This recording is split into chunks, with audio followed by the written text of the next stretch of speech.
2023. This evening, we will be led in the Pledge of Allegiance by Village Clerk Pramod Shah. I pledge allegiance to the flag of the United States of America and to the republic for which it stands, one nation, under God, indivisible, with liberty and justice for all. The meeting will come to order, and the clerk will please call the roll. Trustee Sutker, Here. Trustee Robinson, Here. Trustee Kuhn, Here. Trustee Johnson, Here. Trustee Pure Slovan, Here. Trustee Klein, Here. Mayor Van Dusen. Here, we have a quorum. The next item on the agenda is approval of the consent agenda for this evening's meeting. A motion is in order. Trustee Slovan, seconded by Trustee Klein. Is there anything on the consent agenda anybody would like to have removed? If not, call the roll, please. Trustee Sutker, Aye. Trustee Robinson, Aye. Trustee Kuhn, Aye. Trustee Johnson, Aye. Trustee Pure Slovan, Aye. Trustee Klein, Aye. Mayor Van Dusen. Aye, the motion passes. It's my pleasure this evening to introduce Helene Levine, the Vice Chair of the Village's Board of Fire and Police Commission, who will do the honors.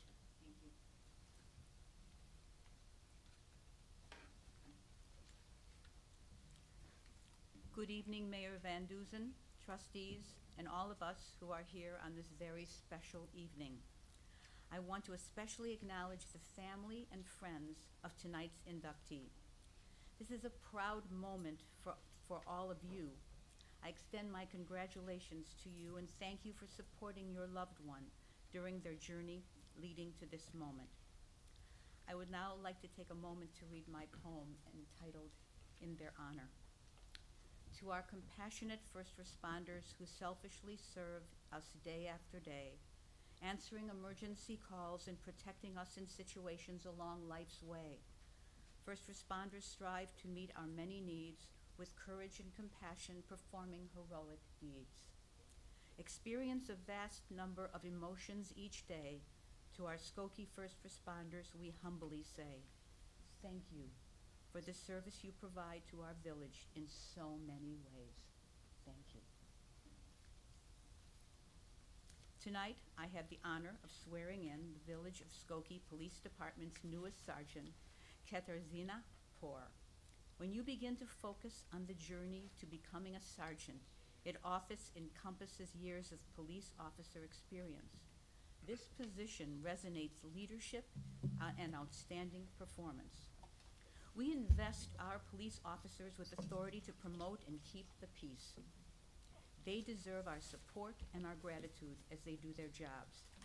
It is now my great honor to have the opportunity to begin the swearing-in ceremony. Katarzyna, please join me.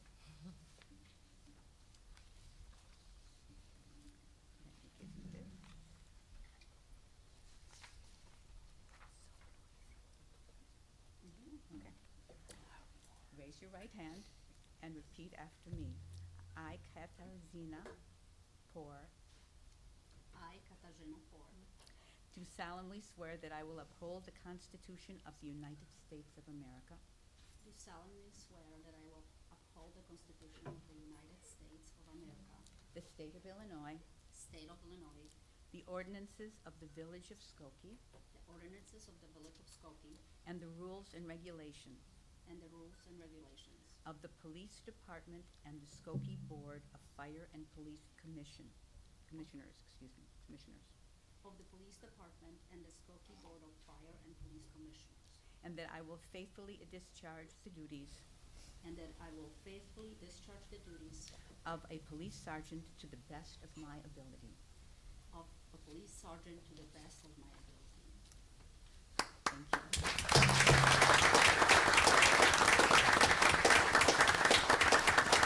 I would like to make officially a certificate of appointment to you.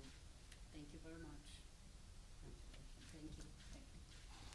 Sergeant, congratulations. Thank you very Would you introduce your family and friends who are with you this evening? Yes, so here are my husband Jason and my two sons Alec and Matthew. Welcome.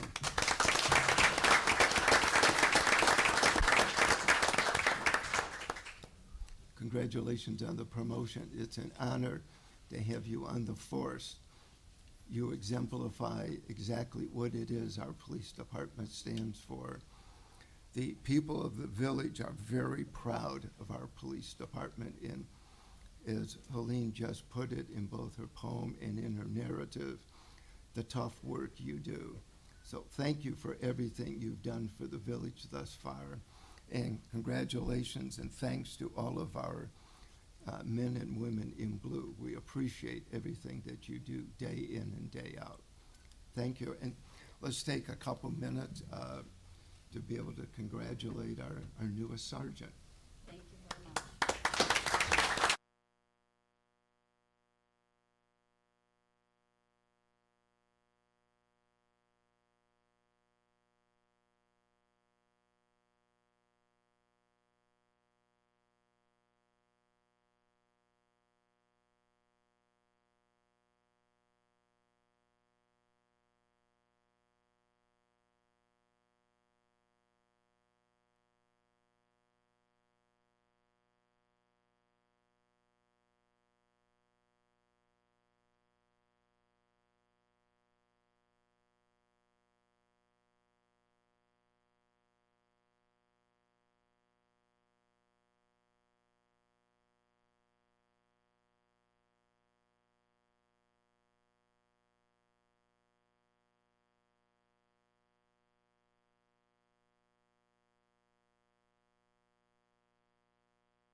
The next item on the agenda is report from our village manager, John Lockerbie.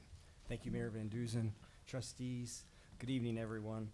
Item A is regarding the Green Alley program, getting it started for next year. So the 2024 Green Alley program, design and construction engineering services with Baxter Woodman Incorporated of Chicago, Illinois for $159,000.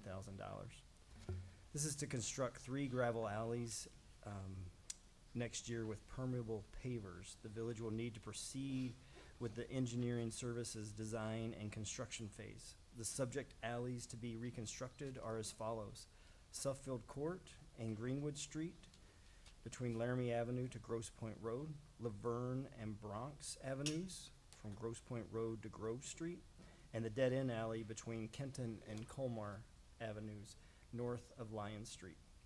These 3 alleys were identified because they require extensive maintenance from Public Works. The construction will include a deep stone base, which provides storage for over 90,000 gallons of stormwater, allowing the water to infiltrate into the adjacent soil instead of entering the combined sewer system, as it currently does. Permeable pavement also allows the earth below to breathe and reduces urban heat island effect while improving air quality. As part of this project, an intergovernmental agreement with the Metropolitan Water Reclamation District will also be required. This intergovernmental agreement will be presented to the board at a future meeting. The cost of engineering and construction for the 2024 Green Alley program is estimated at just over $950,000, and the contemplated MWRD partnership would fund up to $347,000. Pertaining to engineering services, it is staff's recommendation that the village utilize the services of Baxter Woodman, which is on the village's short list of qualified consulting engineers chosen by formal qualifications-based selection process.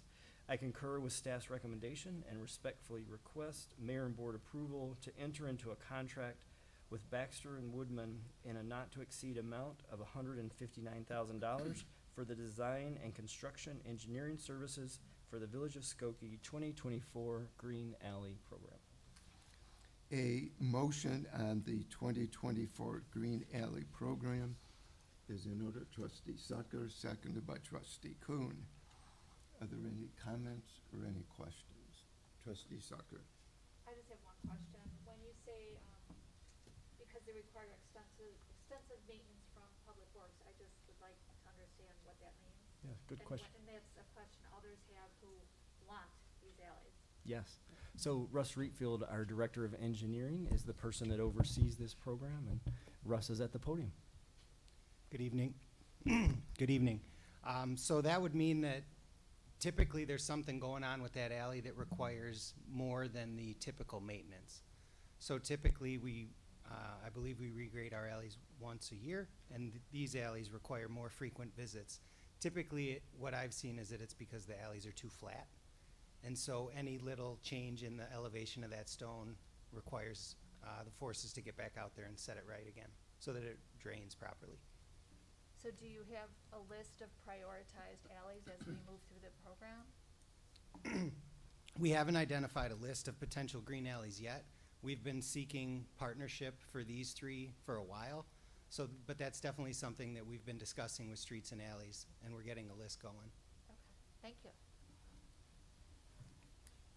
Any other comments or questions? Sure. Yeah, sure. I was just gonna ask, I know Trustee Sucker talking about a list. Is there like a top 20 area, or is there are there some other areas in the village that you guys are assessing currently? So I cannot estimate that list. I know what I've seen from backyard flooding calls and the alleys that get on my radar, but I am not intimately familiar with what the Streets and Alleys grading looks like to that end. But I know that there's probably more alleys on that list than we would be able to address through a handful of projects. And it sounds like the qualifier is more than just the annual grade. It's a function of how much it requires maintenance, but then in addition, if there's the ability to improve it with the green alley. So for example, alleys that we've seen that are very flat, we can't grade those.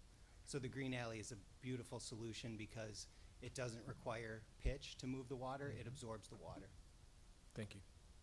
And maybe I can provide a little bit of history too. This program was initiated we had some alleys in town that are very high traffic and they were oiled, and we didn't want to use the oil anymore, and the EPA started to regulate that use. And so we first implemented the green alleys as a way to handle high traffic alleys in a situation that we didn't have another alternative for.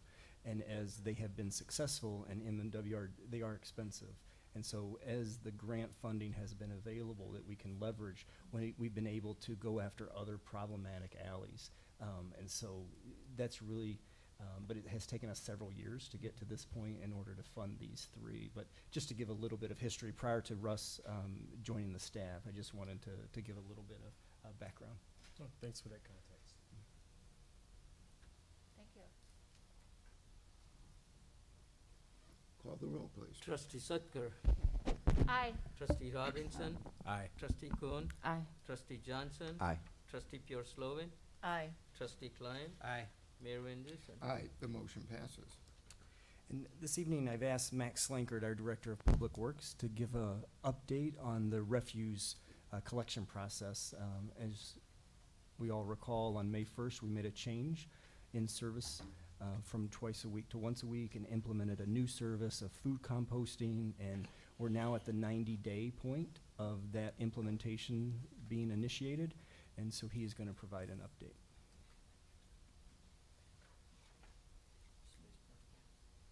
All right, I will try and remember that. I always have to bring a operator.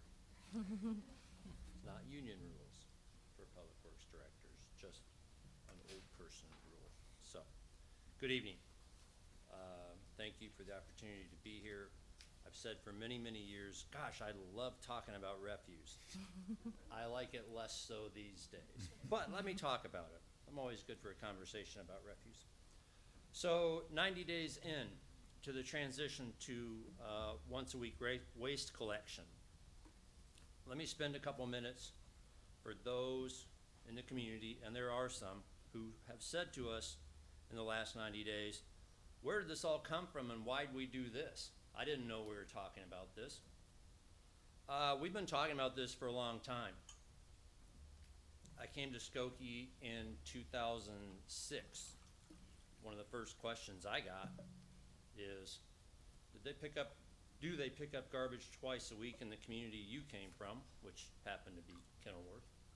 The answer which is no. And then follow-up question, well, how much longer do you think they're gonna do that in Skokie? I don't know. And so after a period of time, I would say, I don't know, after the market crash and the bubble burst in 2008, I thought, well, maybe someday when the economy gets bad enough for long enough that there becomes pressure on the budget, maybe that will be, I don't know. So my point is, not to say it's an economic issue, my point is just that that's been a question that we've talked about from time to time internally amongst the staff for a long time, and it's been talked about in the community at some varying levels for a long time. So from my standpoint as a public works director, and as some of the more long-term board members know, it's a subject matter that's rattled around out there for a while. But more to the point of tonight's discussion and how this subject came up and how the board ultimately took action on this last December. In the budget process in May of 21, the Board of Trustees asked the Sustainable Environmental Advisory Commission to study ways to boost recycling and to reduce waste going forward.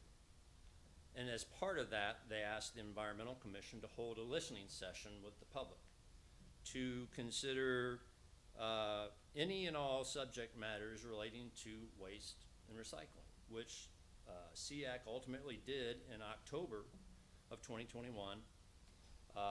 We were in a COVID environment. We held that session here at Village Hall. It was both Zoom as well as in-person attendance at that time. And SEAC received a lot of commentary from the public, the lion's share of which was, why is the village still doing twice-a-week collection? You don't need to do twice-a-week collection. The village should explore transitioning to once-a-week collection. Popular subject matter number 2, if not 1A, I would say, was what's the village intending to do with respect to food scrap and promotion of food scrap composting.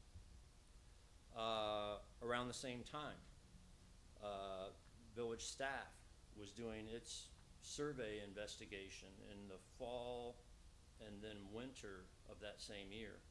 We were out in the alleys exploring how do village residents recycle, and so we were out surveying, going through people's toters, figuring out how much do people recycle, how much do people put out in their waste system, and adding their totals over the 2 weekly collections and trying to get a sense of how much waste do people actually generate through their 2 collections. And I would say that's not the first time we've done that. We've done that relatively informally in the past, looking at different areas of the community just to try and get a handle on it, because Public Works is kind of funny that way, and that's just what we do. So these things were going on in 2021. Another thing that was going on in 2021 was the village, being led by the Environmental Commission, was completing the village-wide greenhouse gas emissions inventory. So all these things were sort of happening at the same time. At the conclusion of the listening session, the Environmental Commission put together a solid waste recommendation, which it intended to send to the village board, which included their recommendation that the village transition to once-a-week refuse collection, that the village explore options for food scrap composting, either curbside, village-wide, or if that wasn't feasible, to start with a drop-off program or a subscription-based program through Collective Resource or a similar provider. So that recommendation was created at about the same time period. At the conclusion, at the end of 21, of the greenhouse gas emissions inventory, that was also the completion of the village's first 5-year environmental sustainability plan, which is the 2016 to 2021 document. The village then began moving forward on creation of its next sustainability plan, which was essentially a year-long planning process in 2022. So I will tie all those things together with these next couple slides, but fundamentally the transition to once weekly refuse collection really was about reduction of landfill waste. As landfills reach capacity, new landfills are farther away, continuing along with same waste stream composition, in addition to all the other environmental things we will talk about and are listed on here, reduction in greenhouse gas emissions, inevitably landfill costs will rise. It is a virtual certainty. Greenhouse gas emissions, landfills are a significant source of methane. The village had just completed its greenhouse gas emissions inventory, trying to understand how our emissions fit into our region and in our nation. You see a reference there to reduction of wear and tear on Skokie streets, by reducing our truck traffic and cutting our route count over the course of the week, and to provide savings to spend on other more sustainable methods of waste collection. So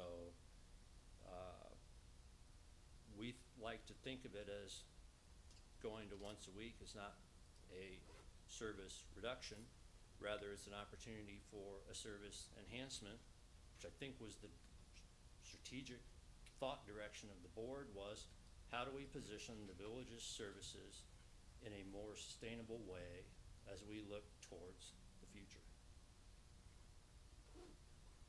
So what you see here is a screenshot from the sustainability plan. And you see the waste management section here, and I would just call out our goals. WM1, decrease landfill waste by 10% by 2030 for village collected households. WM3, increase organics diversion rate for single family households, which is clearly a reference to food scrap program. And WM4, increase landfill diversion of recyclable materials. So all these goals tie together around the notion of, can we get residents to think about waste in a different way? And so this was part of the sustainability plan, which, as I said, was drafted throughout the course of 2022. The village board took no action on SEAC's recommendation until the draft sustainability plan was completed. And the village board, I think, did that deliberately. They said, we're not going to consider the waste recommendations from SEAC until we have the full context of the sustainability plan to go along with it, so that we understand what it means and how it fits into the bigger picture of the plan. It was presented to the board at not one but 2 meetings in November of 2022. My recollection is, correct me if I'm wrong, the first meeting, our consultant presented the draft sustainability plan, and the Sustainability Commission presented their waste recommendations, which included, as I said, once a week collection, the food scrap recommendation, and I believe included the recommendation with respect to public education and the creation of a sustainability manager position. The board then came back at its, I believe, regular meeting then, second meeting of November, and took their recommendation and rendered the decision. So I think the board did that very deliberately to maximize the publicity in advance of that meeting and be very deliberative in making that decision. So, a data-driven decision. I referenced earlier the survey work that went into it that was presented both to SEAC and to the village board in this deliberative process. You'll see the graphics. There are two sets of data. One was from the original survey work, which was done in winter of 21-22. After some discussion with both of those bodies, there was a sense that, well, you know, perhaps some of the usage patterns would have been slightly different had you done them in summertime, so we repeated some of the field survey work in summer of 22. We felt like we would get largely similar results, and I think we did. So the numbers, if you sort through the bar graphs, indicate that for the first set of surveys, 86% of households in Skokie had adequate toter capacity to transition to weekly collection. The summer survey work indicated that 82% of households had adequate capacity to make the transition. When the board made the decision, we then needed to set a launch date, prepare a robust public information campaign to bring residents along, to start educating them not only about the upcoming service change, but also an important part of that was putting into place the food scrap opportunities, to educate on recycling, the recycling opportunities, not only to continue reinforcing the messaging with respect to, I'll call it normal recycling, but to reinforce opportunities for textile recycling, opportunities for other waste reduction and reuse strategies. But a lot of the focus was on getting the, promoting the discount subscription program with Collective Resource, and also getting the free food scrap drop-off facilities up and running to coincide with our launch date, which ultimately became May 1st. And so this is just a screenshot or pictures of some of the PR pieces that we put together and disseminated out, I think commencing 3 months in advance of the change. Second cart request. We've talked about it here at the village board a few times. We knew that there would be certain households, based on the survey work that I just mentioned, we knew that there would be certain households who would have some struggles with waste volumes. And so we put into place a policy to provide a way for residents to request second toters and for us to identify those households that were regular producers of large amounts of refuse that would need second toters. We installed a 60-day waiting period, some referred to it as a cooling off period, if you will, to allow residents the opportunity to determine if they could adapt their practices to this new reality. We recognized what we called toter anxiety on the behalf of some of our residents. As I would note from the survey data, we expected in excess of 10% probably of our population, of our household size, which we're servicing households or a unit count of over 18,000 households. We expected 10% of our households could have some struggles. In fact, to this date, we've received a total of 265 requests for second carts. To this point, 105 of those have been delivered. 108 households have requested toters but have not demonstrated a consistent need yet. That may sound slow to you. I will say in all honesty to you, some of that evaluative process continues because we're trying to get to yes, candidly. But in some instances, we're checking what people's waste generation habits are. Sometimes people are on vacation or it hasn't been consistent, so we're trying to work the process and the policy consistent with the spirit and the manner in which the policy was drafted.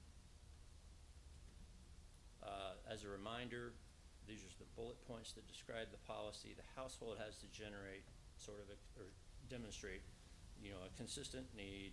They have to demonstrate to us that they are recycling, ideally that they're composting. We will offer larger recycling carts to those that need recycling carts and just need extra capacity.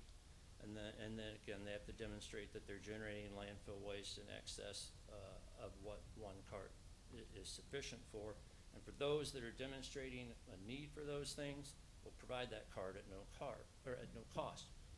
For those that don't meet any of that criteria, but they still just want the toter, we will provide that toter eventually for a $75 fee.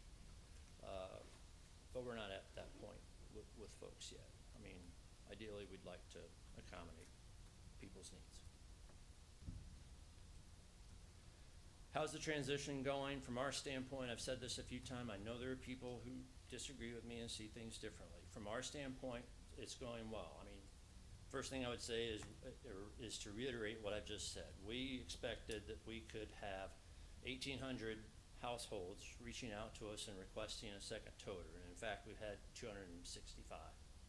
So I would say to you, I think the system is working well. When we're on the routes, I think we see more like 4 to 5% of the households on any given collection day that seem to be demonstrating signs of being slightly over capacity, which is less, again, than our surveys would have suggested to us would have been the case. So from that standpoint, from the standpoint of operating the system day to day, I would say it's going well. Composting has been very well received. Residents have diverted 86 tons of methane producing food scrap since the launch of the food scrap drop-off sites in February. John noted this morning in the mayor in a conversation that I think the site here's opened with 2 toters. There are now how many out there, Mayor? 7, 8?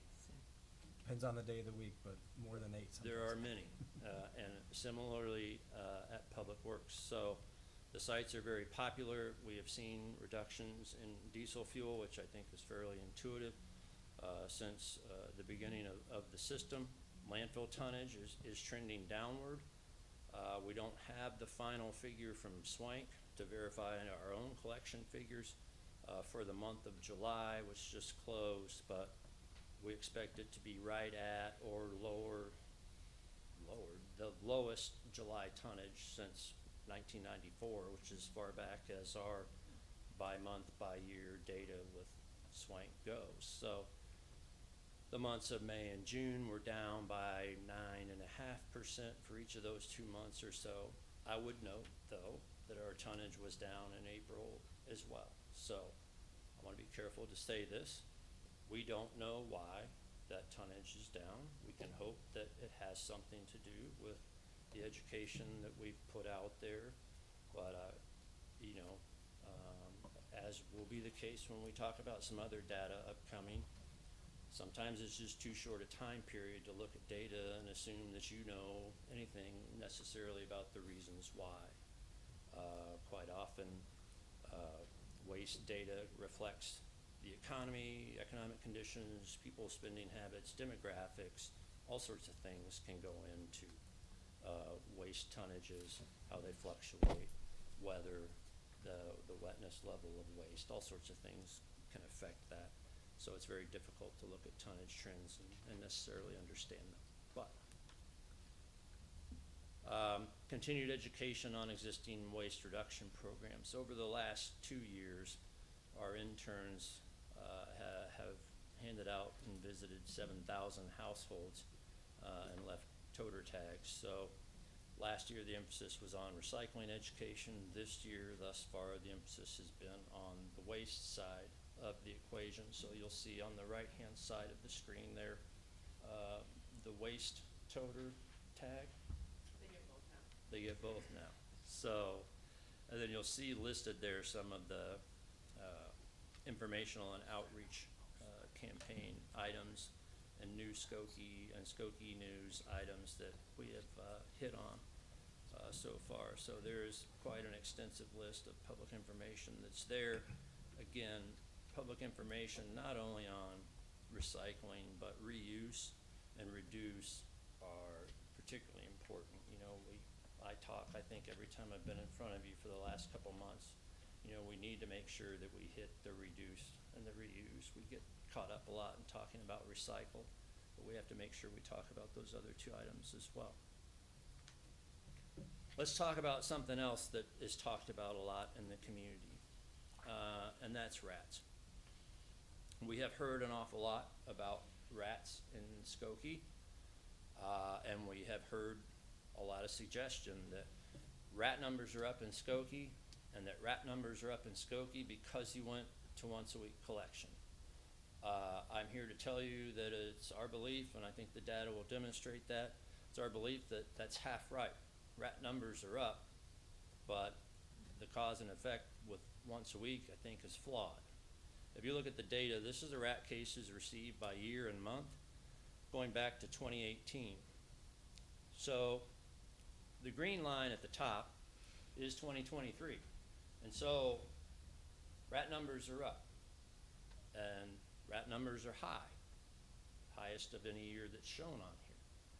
Rodent cases are up in Skokie and in other communities, and we would say the principal contributing factor to that is we've had not one, but two very mild winters back to back, which has the net effect of extending the breeding season of a rat, unfortunately. And a rat is an extremely prolific breeder with a very short gestation period. And so it's math, right? So we see that, but you'll also note the arrow on the graph indicates the transition breakpoint, if you will, when once-a-week collections started. So is it higher, a rat case is higher in absolute numbers than they were in 2022, which is the royal blue line, which is the one immediately beneath the green line. They're higher in absolute numbers, yes, but you see the trending looks somewhat similar, but flatter from May to June. And it also, the green line indicates that the numbers were trending up, even going back to January and trending up in February and up in March. So the point is, we think a connection to the transition, no. Numbers up, yes.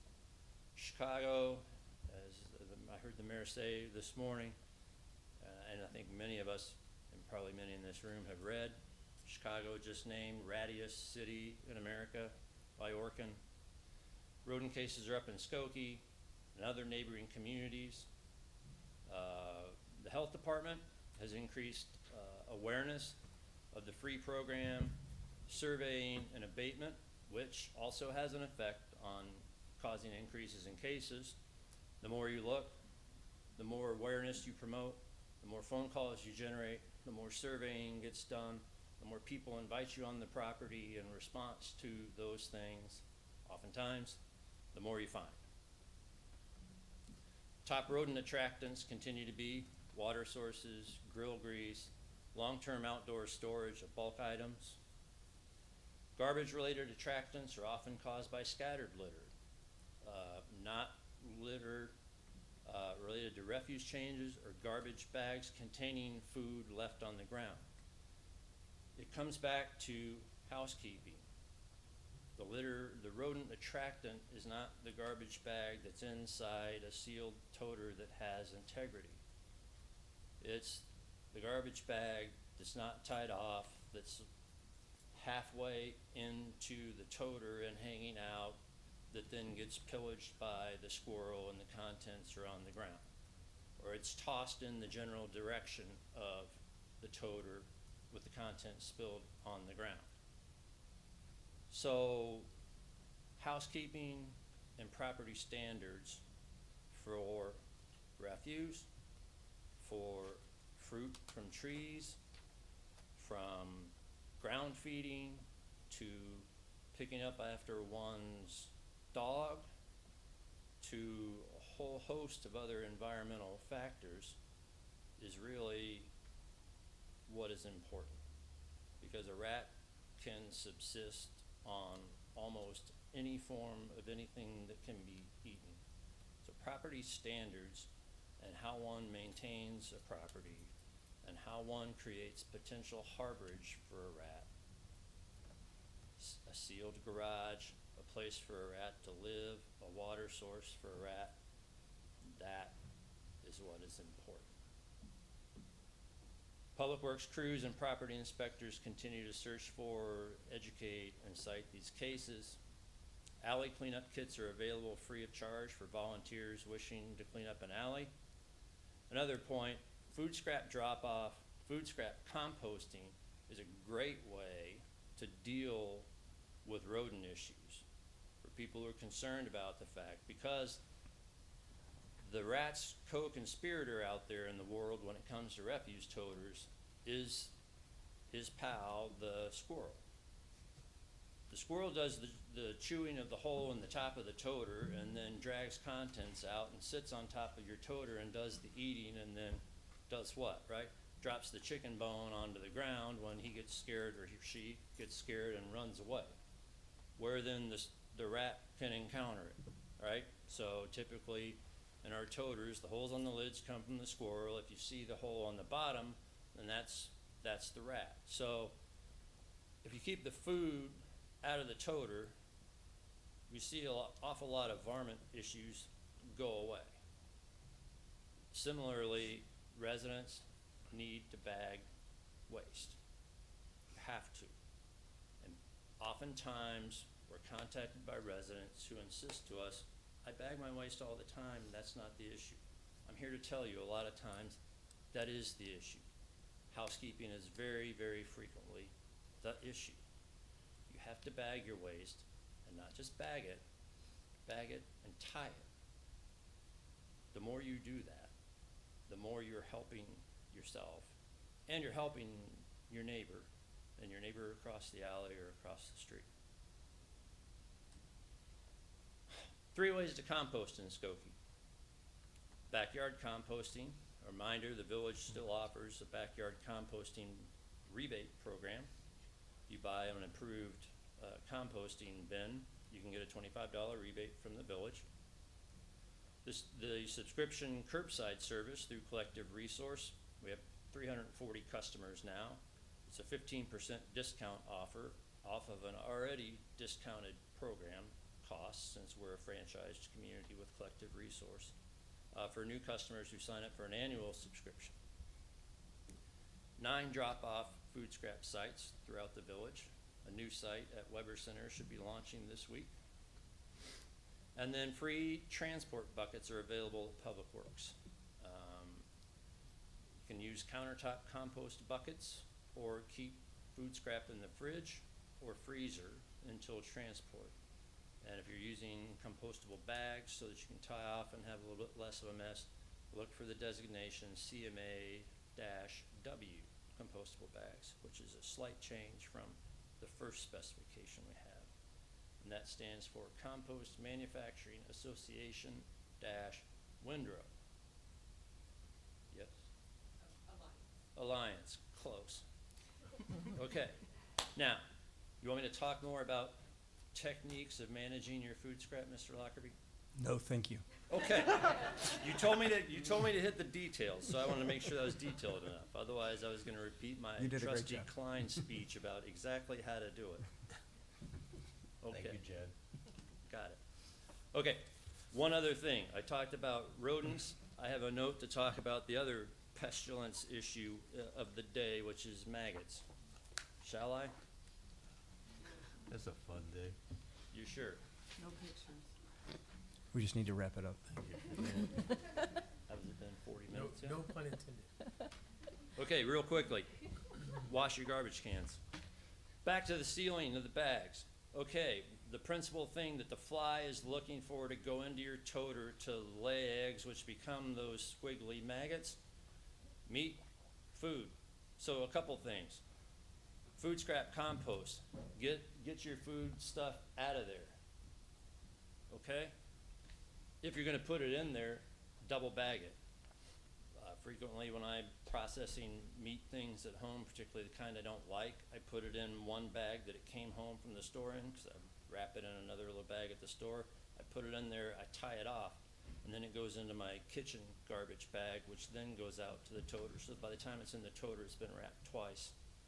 Think about things like that. Always use trash bags. We talked about that. Keep the lid closed. If you need a replacement lid for your toter, it's got a hole in it, call us or go online and fill out a service request form at the village. We'll replace it. Recyclables, rinse out your recycling containers. The point is, eliminate food waste and food scrap from being inside your container in an open and accessible way. That's what flies are looking for. They're not in there to get into your paper products and your toilet tissues and those other things. They're looking for organics and for food. Okay. And then if you need to rinse it out, all this is available on the village's website. You can use natural fly repellents, which includes items such as lemon peels, mint, or lavender. And if you must, you can use insecticides, fly strips, other things that are available at a hardware store. Just read the label before you use it. Okay. Thank you very much. Appreciate it. I forgot to time myself. You'll have to tell me later. Items B. I have a quick question, if you don't mind. There's also been questions regarding special pickups. Can you talk about that in terms of whether or not there's been changes in the communication about how someone can go about requesting special pickups for refuse? Yeah, so you want to talk about it since you redid the public info? Yeah. Basically, we haven't changed any policy or anything like that. Of course, operations have changed, and so we have trucks going down the streets and the alleys a little less. I'm sure that has something to do with the perception out there. But on the website, we really tried to clear up a few things, which might have given the perception of a service change, when in actuality, we were just finding some confusion, and we wanted people to get the right answer sooner. And so bulk items, just like they've always been, are allowed 1 per week or 1 cubic yard of construction materials, and that can be set out. One change that happened was when we had twice a week collection, we preferred that to be on the second pickup before. Now that's moved to the day of the 1 pickup per week. And so that the amount has not changed of what we take, a week, but maybe the day of the week has changed for people.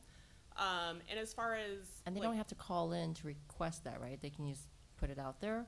Yeah, it's all for just one item. So cubic yard is 3 by 3. It's about the size of a dishwasher or something like that. That can go out. You don't have to call us. It sometimes is helpful. And then also, to look at the website, just to know that holiday weeks are especially difficult for us if we're experiencing really bad weather or, things like that. So when people call that in and they don't know much about our bulk collection, that can be helpful to educate them on, when to put those out.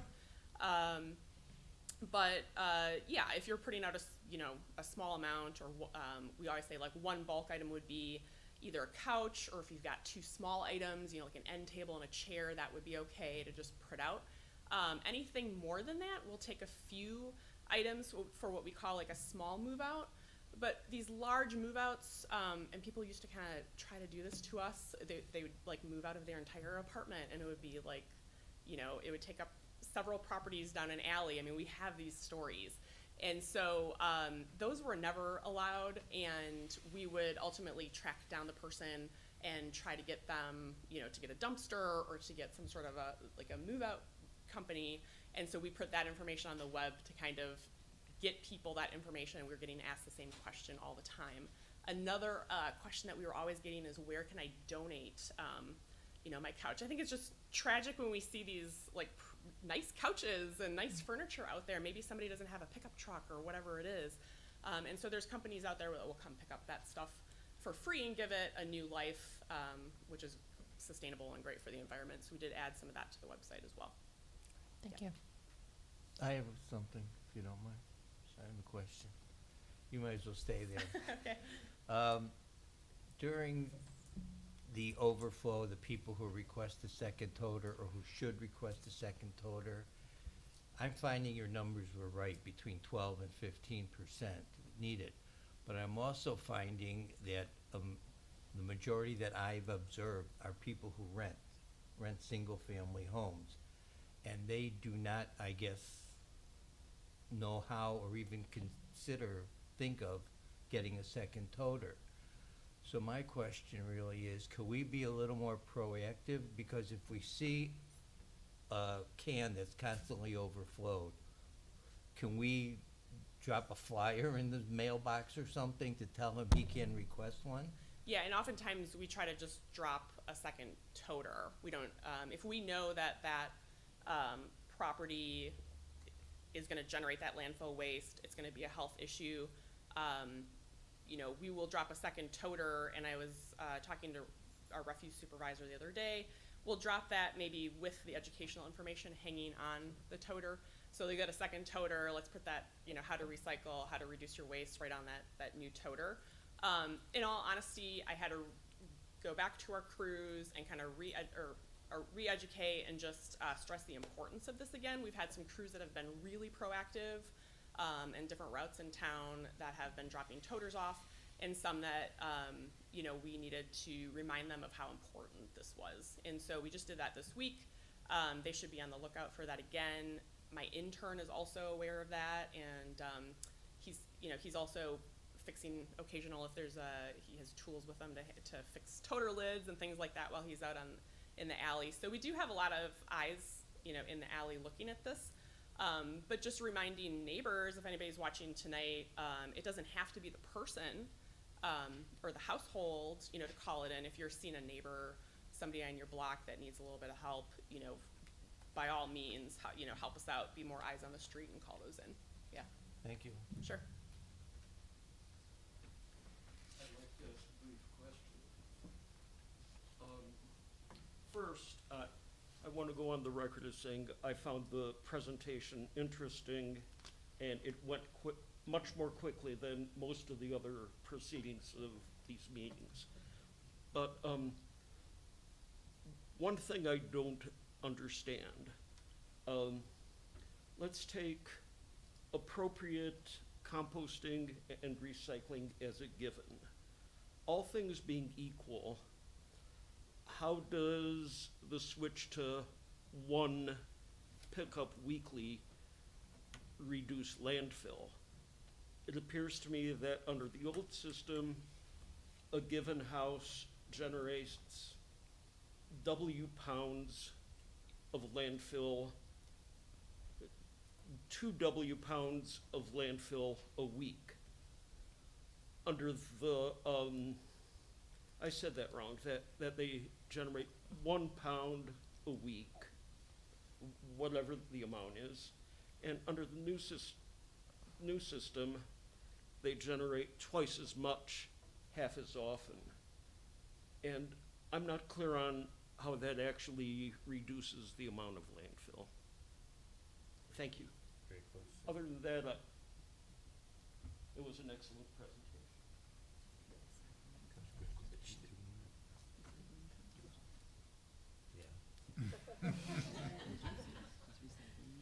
When the expert is in the room.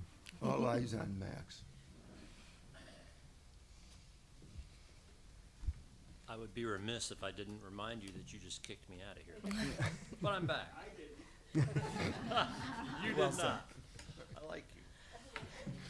Oh, well, that's a great question. I think the notion is that residents will become more thoughtful about their waste choices, given more scarcity, perhaps, was a school of thought. And that it is hard to send a compelling environmental message when you give the resident the ability to throw out quick 190 gallons of waste a week, because our trucks keep rolling by your house and you can clean out your garage twice a week, every weekend, throw stuff out there, and we'll just keep taking it because we love taking your waste away. So there was a sense that we needed to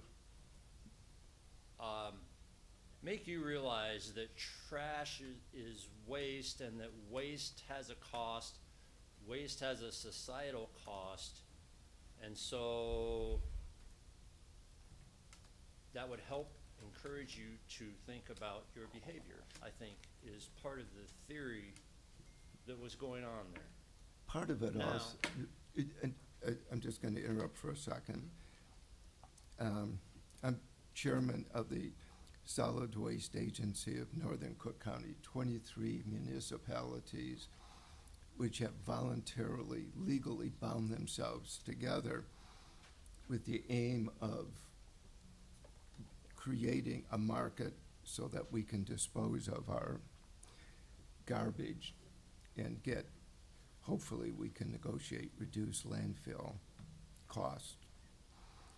Part of what we have realized, both nationally and locally, is that composting can potentially reduce our garbage by 25%. That's where the savings will come. When the agency was created in 1988, our goal was to create this market and dispose of and negotiate landfill prices. As we went on, what we learned was that if we recycled, we could divert from the landfill and save even more money. But we also recognized that what I'll call it traditional recycling, bottles, newspaper, that kind of thing, has value. And it has a monetary value. And it fluctuates with world markets and what China will take, et cetera. But what I think we now know from studies that have been done by the Environmental Protection Agency and others, including, by the way, the waste management companies themselves, is that composting potentially is 25% of our waste. So if we were to do composting, and Max has recited it, I can't repeat it as well as he did, but if we are able over time to educate the public, and I said it this morning and I'll repeat it, I think if we continue along the lines that we have begun, it's only 3 months, it could be just that people are excited about a new good program and they want to compost. Hopefully, we're going to increase that. We very well may, within the next year or two, go to curbside composting availability. Quite frankly, we're using another community as our guinea pig to see if curbside composting will actually achieve the kinds of goals that we think we can achieve. So anyway, I will stop that. My wife says my life is garbage, and so I will stop there. Max, thank you. Sorry to interrupt.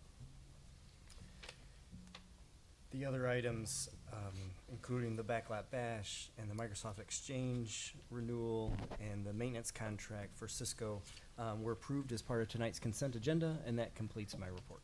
Thank you. Next item is report of our Corporation Counsel, Michael Lord.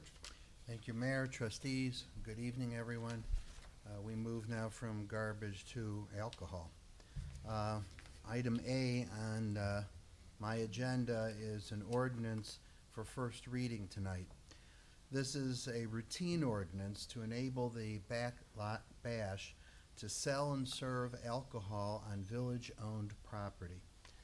The ordinance will grant temporary relief from Chapter 10, Section 10-10 of the Skokie Village Code pertaining to the possession and consumption of alcohol on village-owned property.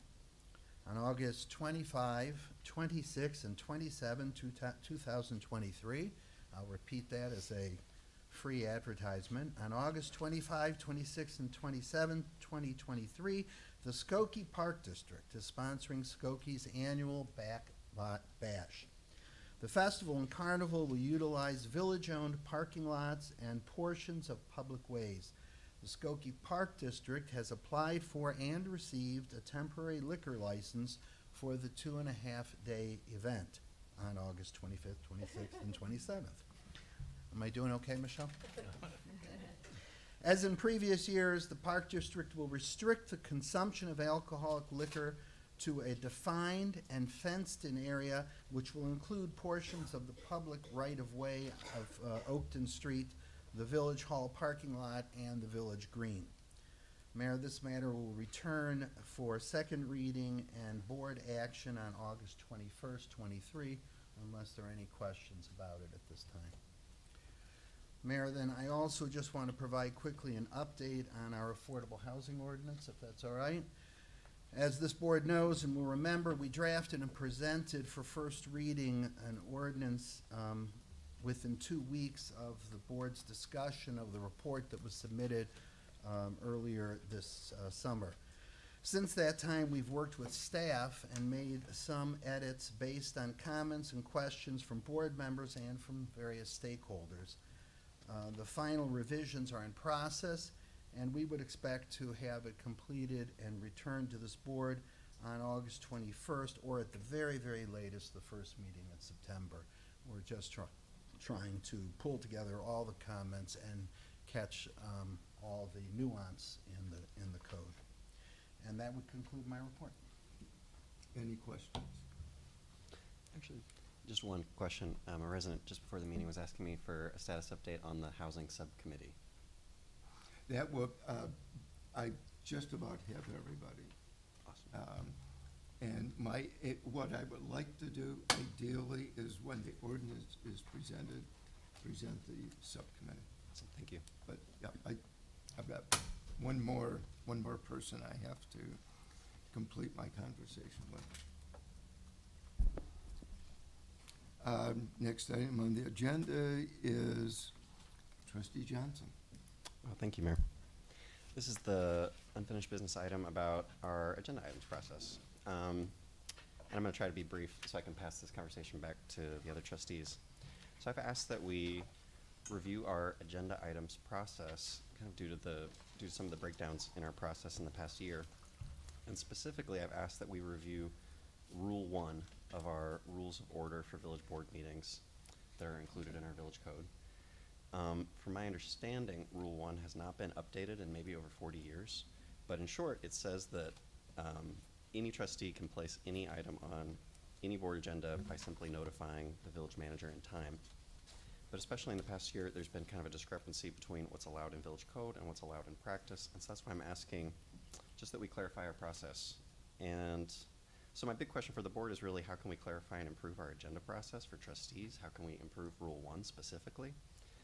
I've included a memo in tonight's agenda, and I've tried to not be overly prescriptive with a specific solution, but I've given kind of two broad options. One would be to just kind of keep our current agenda process and simply strengthen compliance and make sure that our current process is really working in a very fair, kind of uniform way. And another option would be to update our agenda process really in whatever way this board chooses, and kind of design a new process. I'm really open to either of these options. I've just kind of wanted to advocate that we make sure the process is working well in a very fair and uniform way. So I'll stop and I'll pass this back to the other trustees with the main question really just being, how can we best clarify and improve our agenda process? And specifically, how can we improve Rule 1? Thanks. Mayor, if I may. Sure. So, thank you, Trustee Johnson. I'm never comfortable at reviewing process until I see and understand what other villages and municipalities do. I need context. I think that knowing what other municipalities, as I said, villages near us, around us, or at least the same size, I like that as a springboard for decision, so that we're just not, quote unquote, excuse me, making it up, which I don't believe you're suggesting in any way, shape, or form. But it would be helpful to me, and I can't speak for the other trustees, Mr. Lockerbie, if we could have a report that gives us some comparisons. I think we can learn from others as Totally. we do that, and that would be my recommendation. Trustee Robinson? It reads pretty clear to me, very clear. So, you know, when words are in writing, it's one or two things, either comply with the practice or change the wording to what the practice is. So, Trustee Johnson, you're saying that you've had some difficulties with the code as it's written? Oh, I can Yeah, give some that examples. wasn't rhetorical. Yeah, so I mean, this has worked. I mean, I was trying to go back and look at all the times in the past year that I've made an agenda item request. I made one in October about our appointment process for commissioners. It was put on the agenda just like I requested. We had a really nice conversation. I had requested another item for December, and instead of being on our board agenda, it got moved to a closed session, and then we had this whole open meetings discussion. In March, I made a request, and that request was kind of tabled indefinitely. In May, I made a request that was tabled, and the delay resulted, in my opinion, in some avoidable litigation or against the village. So I've kind of done Rule 1 and gotten very different results, either kind of working exactly how I expected, or a conversation being moved to a closed meeting as opposed to a public meeting, or a discussion being delayed or tabled. So I feel like I've gotten very different results by following Rule 1. There's the key word to me, you've underlined it, but it says within time sufficient for the manager to prepare. So to me, perhaps that's the question. What is sufficient time? That's a fair question. Trustee Sucker? And I would also add to that, like, prepare, because I think it's I really trust the manager to decide, like, do we have enough information to bring something to an agenda? I'm worried that, I think these board meetings shouldn't be chaotic. Totally. That they should have a frame. So, I think that the way this is written allows for that frame through the village manager. Does that make sense? Yeah. Well, Okay. that's how the responder program got started. That's how the looking at hate crimes proposal got started. And I could go on. Traditionally, what we've done is somebody would approach the manager or me, either one, and say, I would like the board to consider something. And the manager would then have the appropriate staff do the research.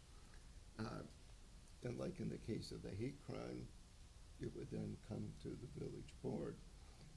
Responder program, you, police chief, John, and others all did that. I do think, as the ordinance says, we are investing in the manager a great deal of leeway. I was going back over the weekend and just thinking about the work product of the board, and think about everything that we have done. The sustainability plan was generated by the board. And it went to the Sustainability Commission, and it came back to the board. The use of force originated with the board through John, went to the Public Safety Commission, came back to us. And we could go on the responder program, et cetera. I think what the current way of doing it, the benefit is that it gets vetted. If we need a consultation, we can do that. But by the time it does come to the board for debate and discussion, it's prepared. We have usually a very good report and a decision proposal to discuss and frame the debate around amended, expanded, and that kind of thing. Trustee Kuhn? Yeah, I have a question about, and I realize a lot has changed since COVID, but how has the board operated in the past when there are ideas that are in that vetting stage, that may not necessarily come to the full board in the moment, but I guess it's an early stage idea that does require that vetting, that with the support of the staff and other experts. Can you speak a little bit about that in terms of what that process should look like? Because I think it's a little bit to what maybe Trustee Johnson is talking about in terms of presenting and wanting presenting ideas or issues before it gets vetted. It's, correct me if I'm wrong, but I just want to understand the context for how you, for why this question is raised also. I don't know who you're. Well, first, Oh, to sorry. Trustee Johnson, I just want to understand the context as well, because I think that the types of issues that you may be presenting Right. for discussion is different from the things that we've been working on. Sure. So I think it's also the nature of the questions where it's not, hasn't been vetted, or, and I think that that's a different process than like what we've been engaged in terms of thinking about,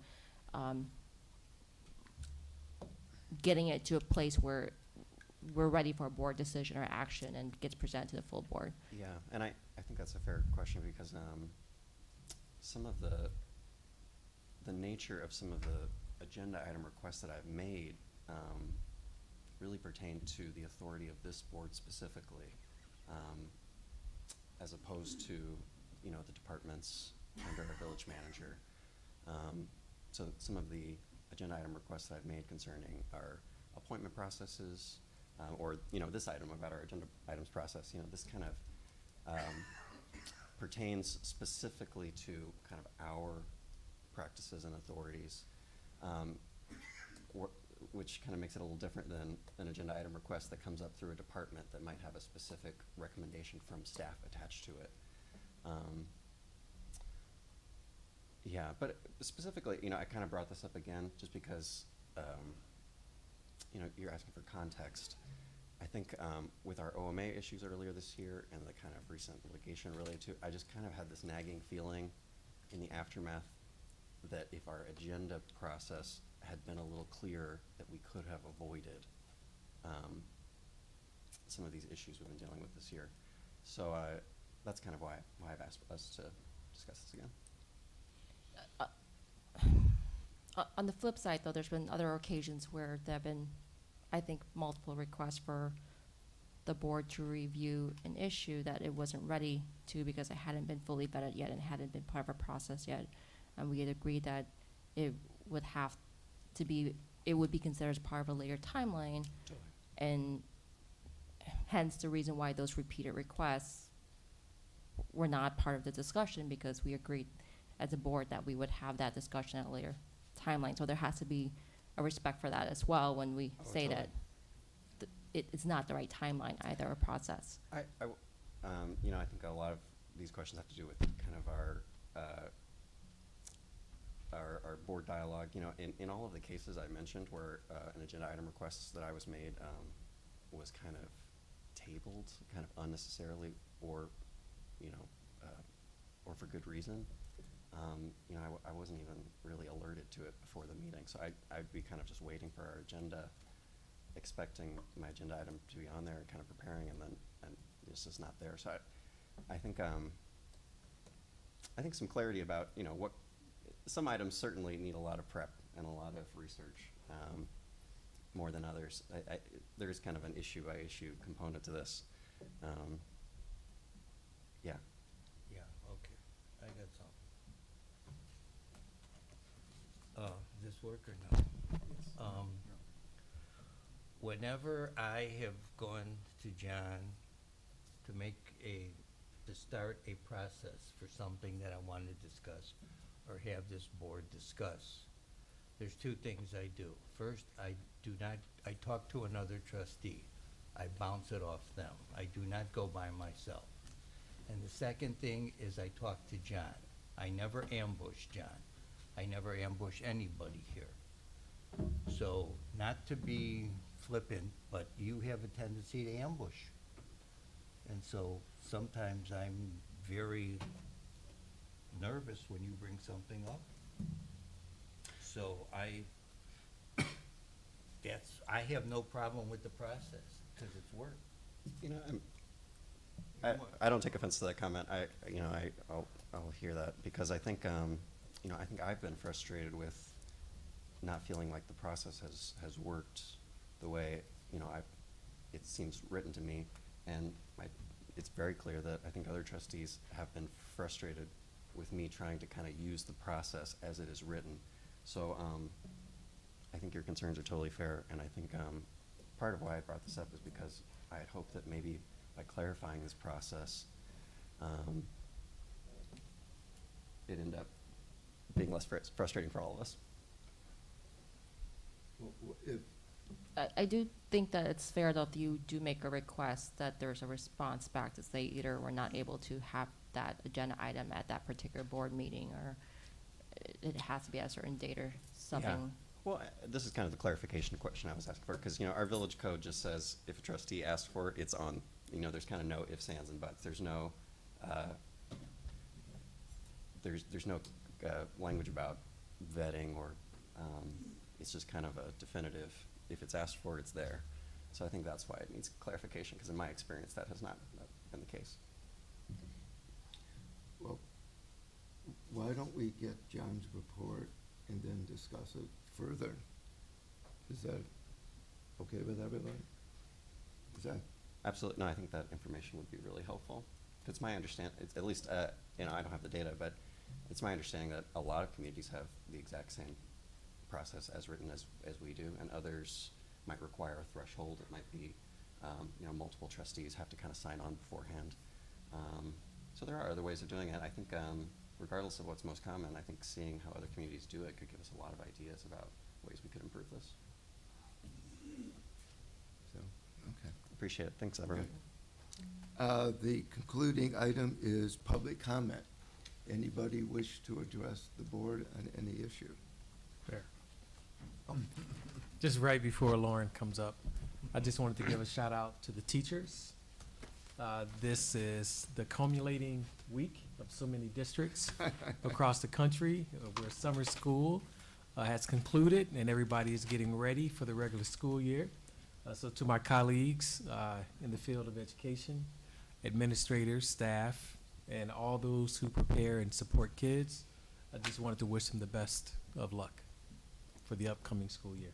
You should add to that then the family members who then lose their family member you to go. the school for many, many hours for the months to come. So the family member is passionate and has to balance a lot between home and school. So we appreciate that. And one other thing, since the Bangkok Bash is the 25th, 26th, and 27th, the 27th sticks in my head, because isn't that the day of the Rotary Club's annual pancake breakfast at 8 o'clock that everybody's going to attend? Thank you. Just popped happens in to my be. head. Thank I you. see what you did there. We went from education to pancakes. You get a clip? Sure. Sir, did you? I'll let the two of you decide who goes first. If we could have your name, please. Good evening. My name is JJ Avaska from the 8900 block of Forest View Road. Thank you for the brief updates about the Housing Subcommittee and the inclusionary zoning ordinance earlier in the meeting. Just a couple of questions of clarification. Regarding the Housing Subcommittee, can you just comment on about how many applications you received from the general public for the 4 at-large seats, and sort of what was briefly the process that you've gone to get to the point, commendable point of being close to finalizing? And then regarding the inclusionary zoning ordinance, when that's brought back to the board on either later in August or early September. Given that it's gone through some revisions, will that be considered a first reading or a second reading? And pardon my ignorance of parliamentary procedure. Thank you. No, That was fair a good enough. question. Excellent. I haven't counted the applications. I think it's probably in the 25 range, 25 applications. I believe, if I remember right, it's 12 appointments maybe, something like that. Part of it was that the board designated a representative from various commissions. So I've been waiting for the chairs to give me who they've rounded up. But like I say, I'm just about there. And then, In the technical rule, you're correct, this would be second reading, but it does not mean that the board has to take action that night. The board, if it feels that there's broader changes than just nuance of words, they could say, we want another 2 weeks to consider it. There's no obligation that it be voted on that night. It will appear, though, for second reading. It will not be on the consent agenda, though. So, and it could garner some discussion. Thank you.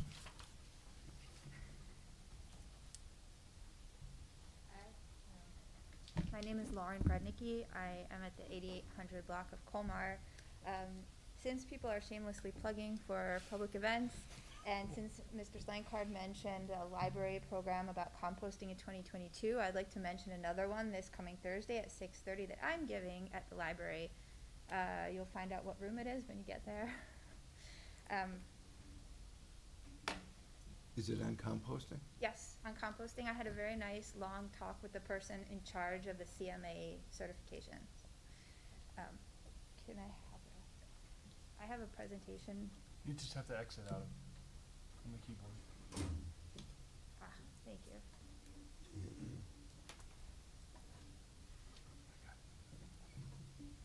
Okay, so I think that I've established my commitment to greener technology and reducing our carbon footprint. So when I say that there are solar panels that should not get permits, maybe that's something you guys would be like, what is she saying? So responsible solar companies will focus on putting the panels on the south-facing roof surfaces, and their second choice is the west-facing roof surface. Their third choice is the east-facing roof surface, and they won't consider a north-facing roof surface because at this latitude, the sun is almost never to the north of east or west. It's only to the north of east or west, near sundown and sunup, between the spring equinox and the fall equinox. And so if you have a north-facing panel, it's not getting direct sunlight. However, not all companies are reputable, apparently, because there are at least 3 houses in a stretch of Colmar between Dempster and Gulf with north-facing panels. So I feel like these people were probably being scammed. And I don't think it's fair to say buyer beware, because most people don't know what I just told you about where the sun is at different times of day. So here, and I was really careful and I made sure that all of these angles are right. This roof is at a 30-degree pitch, and I know that we have different rules about what the pitch should be or has to be, and it has to be like 4 for 12 and 3 for 12, and I'm not a building engineer, so I picked 30 degrees because it makes the math easier. Anyway, the sun is about, so here zenith is straight up, that's just definitions. And the sun here at this time of year is about 30 degrees off of zenith, right? So it is 60 degrees from the horizon, 30 degrees from straight up. And this here is perpendicular, like the sun is coming in perpendicular to the panels on the south-facing side, but you see the really oblique angle, even when the sun is high in the sky in the middle of the summer on the north face. And here's what happened. So here, imagine you have a panel that's completely perpendicular to the rays of the sun, right? Each one of these is a sun ray coming in. If you take that same panel and you put a 60-degree angle between the incoming light and the and the zenith, then basically you're not even catching all of those rays, right? 1 minute, okay. So for example, the sun is at 50 degrees from zenith around late February and late October, and the panels on the south face are still picking up about 93% of what they were picking up when the sun was at 30 degrees, but on the north face they're only getting 17.4% of the light. And then it gets worse as the sun gets lower and lower in the sky. Right, so you see how here, at this point, it's coming in completely parallel to the panel and it's not picking up anything. And then the sun is only getting lower from there until December, like 21st or 22nd, and then it gets a little bit higher again. So my point is, so what can you guys do? The payback time is much higher for the north-facing panels, if it even pays back at all. And these panels are locking up really precious minerals. So you basically it's not any better than just sticking them in a storage locker. Check with SolSmart first to make sure, because I know that they have some rules about the permitting process, and mucking with the permitting process is gonna hurt our rating with them. But make sure that they're okay with it, and then say whenever someone comes to apply for a permit for panels, if it's on the north face of the house, say, I'm not so sure, and by the way, company, if you keep on trying to scam our residents like this, maybe you just won't get to operate here. Anyway, thank you. Would you send that to me? PDF, right? Thank you. Is there anybody else who wishes to address the board? If not, I move we adjourn. we are adjourned.